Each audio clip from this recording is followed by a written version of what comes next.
Welcome to Tej education. Madhya Pradesh police परीक्षा की विशेष रूप से तैयारी हमारे द्वारा कराई जा रही है, इसीलिए आप चैनल को सब्सक्राइब कर लो। सभी के साथ इस वीडियो को जरूर शेयर कर दें। हर क्लास का पीडीएफ प्राप्त करने के लिए आप हमारा व्हाट्सएप ग्रुप जरूर ज्वाइन कर लीजिएगा। सबसे पहला प्रश्न है टॉप जीके के अंतर्गत कि वाणिज्यिक कर अपीलीय बोर्ड की रजिस्ट्री का स्वचालन कौन से वर्ष में मध्य प्रदेश सरकार के द्वारा शुरू किया गया था।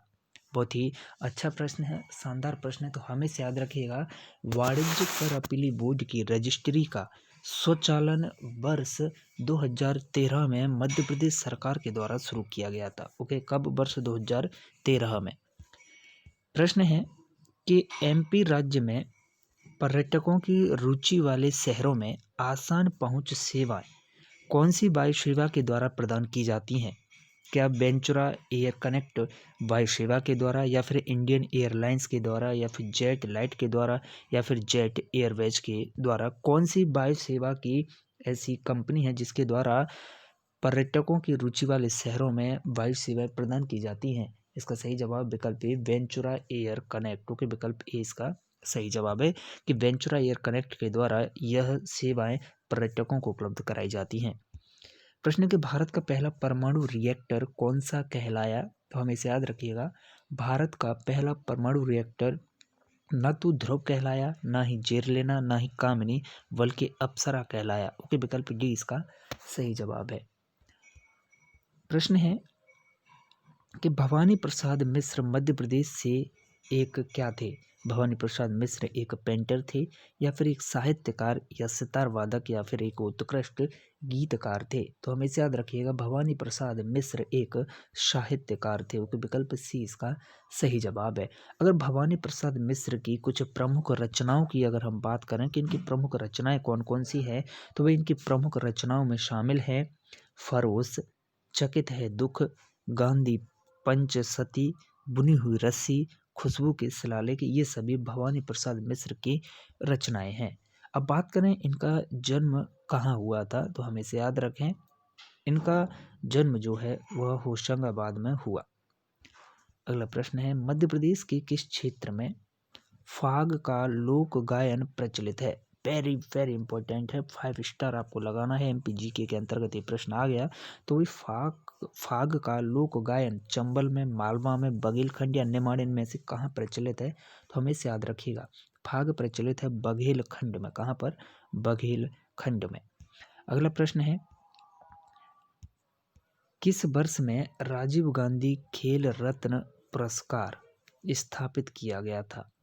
वर्ष 1991, 89, 90, 97, 98, 95, 96? तो हमें इसे याद रखें, राजीव गांधी खेल रत्न पुरस्कार 1991-92 में स्थापित किया गया था। विकल्प ए इसका सही जवाब है। आगे बढ़ते हैं अगले प्रश्न की ओर। अगला प्रश्न है, और हमें से याद रखें, राजीव गांधी खेल रत्न पुरस्कार भारत में दिया जाने वाला सबसे बड़ा खेल पुरस्कार भी है। ओके, प्रश्न है कि किसे प्यार से भारत का पिकासो कहा जाता है? तैयब मेहता को, जौमिनी रॉय को, राजा रवि वर्मा को, या फिर एम.एफ. हुसैन को? तो भारत का पिकासो कहा जाता है भाई किनको? एम.एफ. हुसैन को। ओके, भारतीय चित्रकार एम.एफ. हुसैन को भारत का पिकासो कहा जाता है। और 1966 में भारत सरकार के द्वारा इन्हें पद्मश्री से सम्मानित भी किया गया था। इनकी चित्रकारी की दृष्टि से पहली फिल्म थी through the eyes of a painter. Okay, अगला प्रश्न है, मध्य प्रदेश में गुजरात से राजस्थान तक गैस पाइपलाइन के बीच कनेक्शन बिंदु कहाँ पर है? मध्य प्रदेश में विजयपुर में, शहडोल में, भोपाल में, या फिर ग्वालियर में? तो यह मध्य प्रदेश के विजयपुर में जो है केंद्र बिंदु है। ओके, आगे बढ़ते हैं अगले प्रश्न की ओर। अगला प्रश्न है कि प्रकाश वर्ष निम्न का एक मापन है। प्रकाश वर्ष किसका मापन होता है? भाई ये अंतरिक्ष में दूरी का मापन होता है, या प्रकाश की गति का मापन होता है, या उपग्रहों की चाल का, या फिर अंतरिक्ष में समय का? तो हमेशा याद रखिएगा कि प्रकाश वर्ष एक मापन होता है अंतरिक्ष में दूरी का। ओके, अच्छा प्रश्न है, कई दफ़ा ये पूछा जाता है। ओके, क्योंकि कन्फ्यूज होकर लोग इसमें कुछ अलग ही कर देते हैं कि प्रकाश की गति का ज़्यादातर, लेकिन प्रकाश वर्ष अंतरिक्ष में दूरी का एक मापन इकाई होता है। प्रश्न है कि भारत की सबसे बड़ी भौगोलिक इकाई या फिजियोग्राफिक यूनिट का नाम बताना है आपको।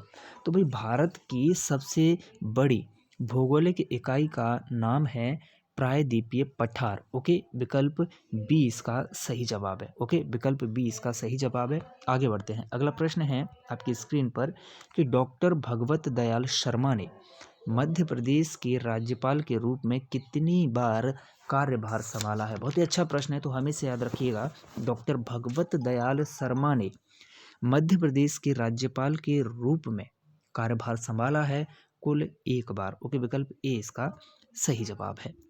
अगला प्रश्न है कि वाईचुंग भूटिया किस खेल में एक भारतीय दिग्गज हैं। तो हमें याद रखें, वाईचुंग भूटिया का संबंध है भाई किससे, फुटबॉल से। ओके, विकल्प डी इसका सही जवाब है। अगला प्रश्न है, ओके, इस क्लास के सभी प्रश्न समाप्त होते हैं। आप बने रहें तेज एजुकेशन के साथ इसी तरह के महत्वपूर्ण टॉप जी के प्रश्नों के लिए, और प्लेलिस्ट में जाकर आप सभी वीडियो जरूर देखिएगा।